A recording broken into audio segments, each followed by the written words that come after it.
Kejadian 1 ayat 12. Tanah itu menumbuhkan tunas-tunas muda, segala jenis tumbuh-tumbuhan yang berbiji, dan segala jenis pohon-pohonan yang menghasilkan buah yang berbiji. Allah melihat bahwa semuanya itu baik. Jadi dari tunas, barulah muncul tumbuhan dan pohon-pohon, dan dari tumbuhan dan pohon-pohon itulah baru muncul buah-buahan yang bisa dinikmati. Jadi semua pertumbuhan yang besar dan yang berkelanjutan itu ternyata dimulai dari sebuah tunas. Dan tunas itu kan sesuatu yang kecil banget ya. Ini membuat saya teringat dengan apa yang Tuhan Yesus bilang di Lukas 16 ayat 10. Barang siapa setia dalam perkara-perkara kecil, ia setia juga dalam perkara-perkara besar. Dan barang siapa tidak benar dalam perkara-perkara kecil, ia tidak benar juga dalam perkara-perkara besar. Pagi ini, buat saudara yang sedang minta perkara yang besar dari Tuhan, coba kita renungkan. Apakah kita sudah setia dengan perkara kecil yang Tuhan percayakan kita kelola saat ini? Kita ingin segala sesuatu yang besar, yang epik, yang dahsyat.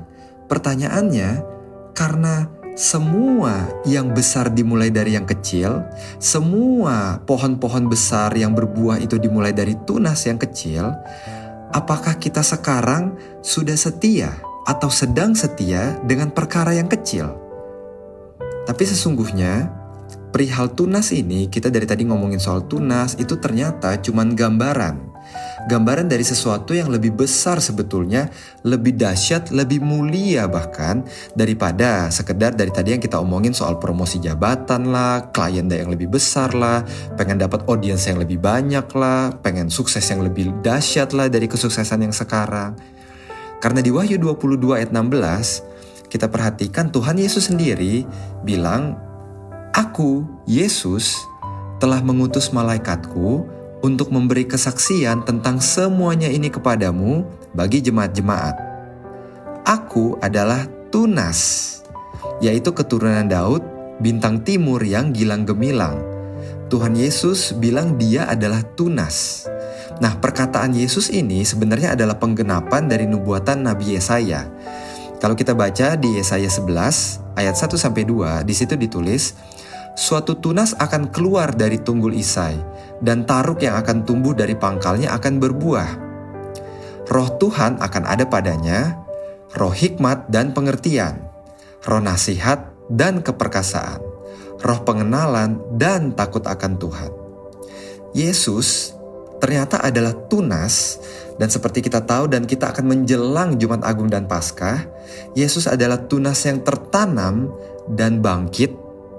Jadi ibaratnya nih, Yesus itu setelah tertanam dan bangkit, dia yang adalah tunas, dia bertumbuh ibaratnya jadi pohon yang sangat besar. Dan kita ini adalah hasil dari tunas itu. Nah, renungan untuk pagi ini adalah, kalau tunas itu, Yesus itu penuh dengan yang tadi kita baca di Yesaya 11, penuh dengan roh Tuhan, penuh hikmat, pengertian, nasihat, keperkasaan, dan kita adalah hasil dari tunas itu karena kita percaya dengan apa yang Tuhan Yesus lakukan di kayu salib dan kebangkitannya. Artinya kalau kita adalah hasil dari tunas itu, berarti mari saudara kita jalani hari ini dengan kualitas-kualitas yang juga dimiliki tunas kita tersebut. Tunas kita Yesus yang maha dahsyat itu. Roh Tuhan ada padanya, roh hikmat, pengertian, nasihat, keperkasaan. Dan yang paling penting, kita jangan lupa minta pagi ini pengenalan dan takut akan Tuhan. Itu yang paling penting. Buat apa saudara kita punya semua kehebatan tadi, bahkan kita punya hikmat, kita punya pengertian, kita punya nasihat, kita punya keperkasaan. Tapi kalau kita tidak kenal sama Tuhan kita, dan bahkan kita gak punya rasa hormat sama Tuhan yang kasih semua kehebatan tadi. Jadi apa sih yang bisa kita manusia lakukan tanpa Tuhan? Sebenarnya gak ada Bapak Ibu Saudara. Jadi pagi ini mari, sebelum kita mulai hari, saya ajak kita sama-sama datang ke hadapan Tuhan, minta roh Tuhan, roh hikmat, pengertian, nasihat, keperkasaan, Dan terutama minta supaya hari ini dengan segala yang terjadi kita bisa lebih mengenal Tuhan dan takut akan Tuhan.